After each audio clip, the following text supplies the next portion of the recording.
आमदार नारायण कुचे यांच्या उपस्थितीत नवनिर्वाचित नगराध्यक्ष देवयानी केदार कुलकर्णी यांनी पदभार स्वीकारला। आनंद खरात, अंबड शहर प्रतिनिधी।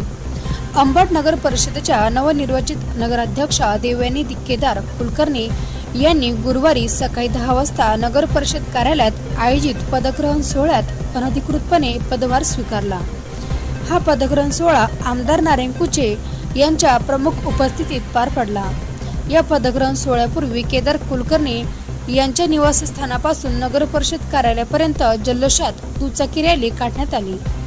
या रॅलीत भाजप व मित्र पक्षाचे पदाधिकारी, कार्यकर्ते तसेच नागरिक मोठ्या संख्येने सहभागी झाले होते। घोषणाबाजी व फटाक्याच्या आतिषबाजीत शहरात उत्साहाचे वातावरण पसरलेले होते।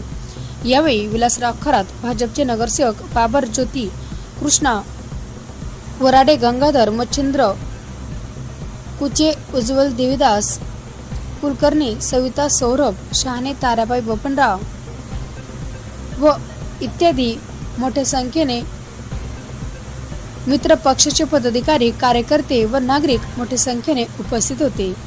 पदभार स्वीकारल्यानंतर बोलताना नगराध्यक्ष देवयानी कुलकर्णी यांनी अंबड शहराच्या विकासासाठी कटिबद्ध राहून नागरिकांच्या प्रश्नांना प्राधान्य देण्यात येईल असे सांगितले। आमदार नारायण कुचे यांनीही नूतन नगराध्यक्षांना शुभेच्छा देत अंबड शहराच्या विकासासाठी सर्वतोपरी सहकार्य करण्याचे आश्वासन दिले। नव्या नेतृत्वाखाली अंबड शहराच्या विकासाला नवी दिशा मिळेल अशी अपेक्षा शहरवासियांकडून व्यक्त करण्यात आली आहे।